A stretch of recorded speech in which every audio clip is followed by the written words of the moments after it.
Hello and welcome back to the Boro Breakdown podcast. You'll probably get sick of hearing from us because we're back at it again with another Lowdown video and there are several more to come. On this episode, we're going to be focusing on Sammy Silvera. Boro announced the signing of Sammy Silvera this morning alongside fellow Australian Tom Glover. Now, the Glover Lowdown, we are going to do it, but we're going to wait for a certain other goalkeeper to join him as well so that we can have a goalkeeper super pod. But on this episode, the focus is going to be on Sammy Silvera, and I am excited about this one. I cannot lie. The way that Sammy Silvera plays, you can't help but get excited about it. But before I get into my thoughts, I spoke to Pete of the Central Football Ramble to get an insight on Boro's new man. Yeah, so Sammy originally came to us in 2019 as really raw, sort of precocious sort of talent. And he sort of grew throughout that season and secured himself a move to Portugal, which maybe, in fairness, came a little too early for him. Since then, he's had a couple of loan deals, including one back in Australia, and eventually ended up coming back to the Central Coast Mariners, where for the last 12 months he has absolutely killed it. The guy is an absolute live wire, absolutely electric on the wing, can operate on either side. He's got this explosive sort of burst of pace that can take him around the outside of defenders or allows him to cut inside as well. And he's so good in 1v1 situations as well. Technically very, very, very gifted. And while his move overseas a couple of years ago might have been maybe a little bit too early for him, the time is probably right now. I think the way that he's developed, not only as a player but as a person over the last sort of 12 months, has been absolutely immense. And I've no doubt he'll fit right in and kill it right from the start. So an absolute live wire with an explosive burst of pace. A little bit of background information on Sammy Silvera. He was born in London but grew up in Australia. He started out at Western Sydney Wanderers before making the move to Central Coast Mariners for the first time. He's had 2 spells there. He had a short spell in Portugal, which is what Pete alluded to there, the move abroad, before returning to Australia, firstly on loan to Newcastle Jets, who I believe are a deep rival of Central Coast Mariners, so that move probably didn't go down well. And then he rejoined Mariners on a permanent deal, and he actually helped them win the A-League last season. So having had a little look at what Sammy Silvera can offer, listen, he's very exciting. Out of all of the players that Boro have been linked with and are rumoured to be joining, he's the one that excites me the most. He can slow things down, speed it up within a shift of his body. He's quite slim as well in his physique, so he can glide up the pitch with ease. And he's got what a lot of people like to call that attacking gravity in the Jack Grealish sort of way, because he'll win a lot of fouls for us with his jinky movement. And as I said, that ability to just slow the game down and quickly just shift the pace within a single body movement. With that, I mean, he's going to get kicked to the hilt. He's going to be, like, honestly, pray for that guy's ankles, because those snappy championship defenders are going to be on him. So injuries could potentially be an issue.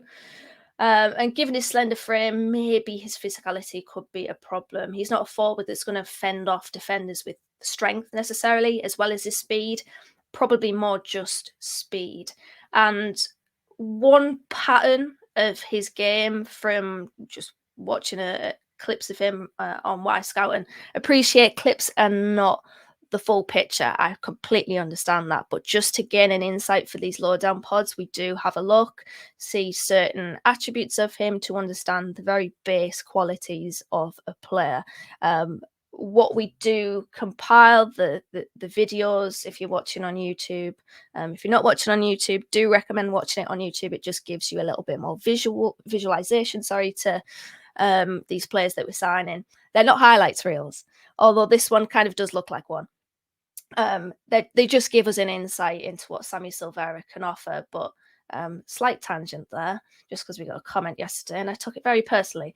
But he looks more than comfortable cutting inside and unleashing a shot. He's got a very venomous strike on him, actually, which I think when you look at the way that Michael Carrick's Middlesbrough plays and what we discussed in the last Lowdown podcast, or the first Lowdown podcast, about Alex Gilbert, is that positionally this team is very, very fluid and you will see interchanging movement. And I think that Sammy Silvera on paper fits into that.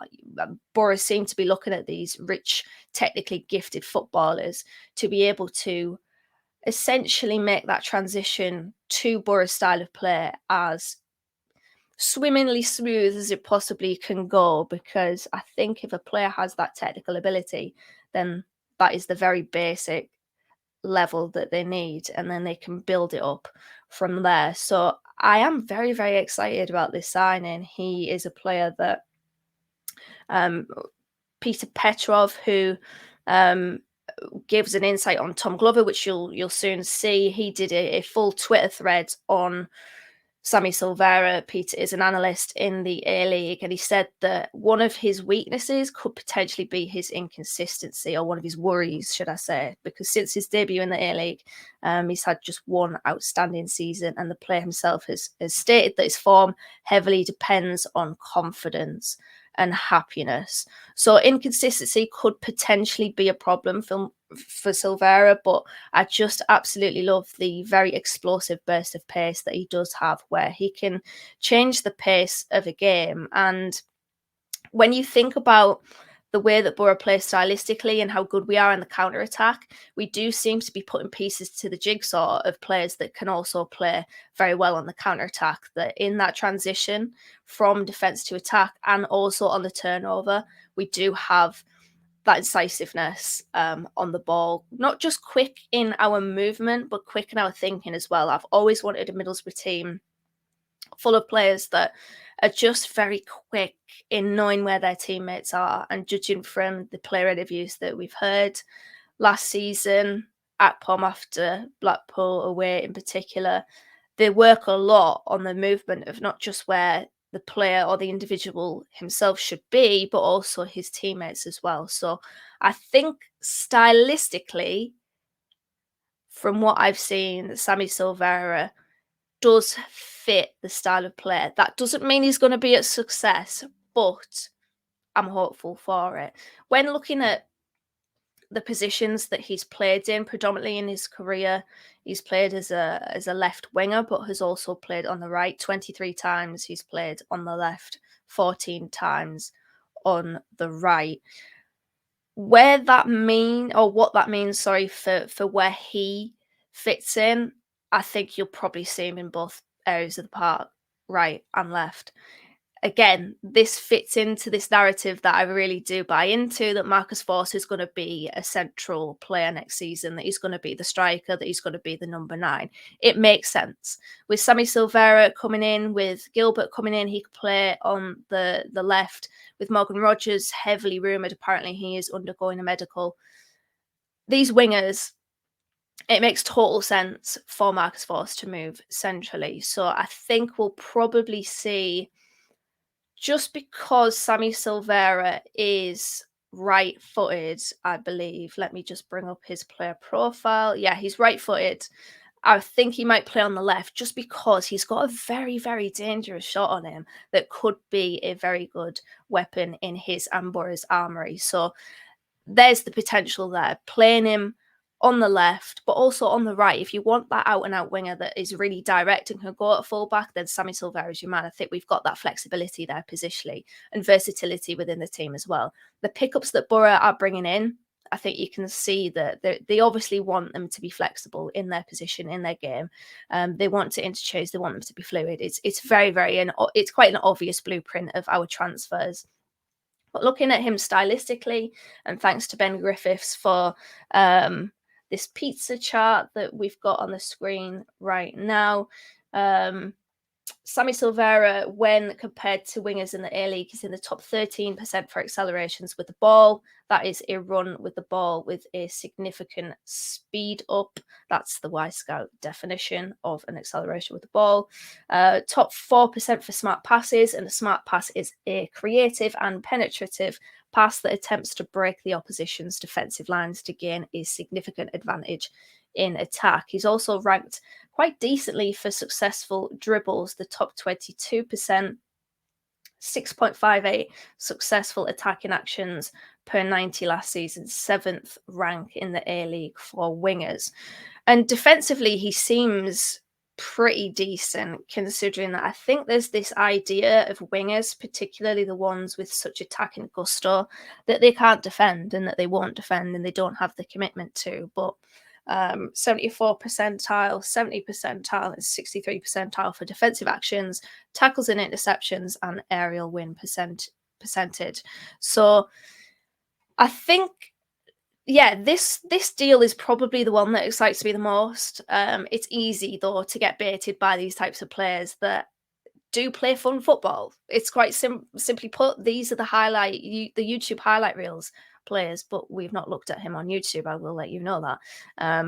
But I'm excited. I am very excited for this deal. I think the passover between Central Coast Mariners and Middlesbrough could be a good one. It could be one that he thrives in, because essentially we're looking at these, as I said, rich, technically gifted footballers. And Sammy Silvera seems like he is very much that. So I'm looking forward to seeing him play. I think it's a smart deal. 500k, the reported fee. And he will not be the only one coming through the door. Tom Glover obviously already came through the door. Seny Dieng is apparently undergoing a medical. So too Morgan Rogers. There's probably another player that I've forgotten about as well, but who knows. But that is it for now. The Sammy Silvera lowdown. Let me know what you think on Sammy Silvera and on Boro's transfer business so far in general in the comments. Give us a tweet, Boro_breakdown. Like us on Facebook, give us a comment, a share, and all that lovely stuff. And of course, if you're listening on the podcast providers, give us a 5-star rating on those. And on YouTube, make sure to drop us a comment, a like, and hit that subscribe button. So that was all of your Sammy Silvera lowdown in a pod. I hope you enjoyed, and we'll be back for the next one of the Boro Breakdown.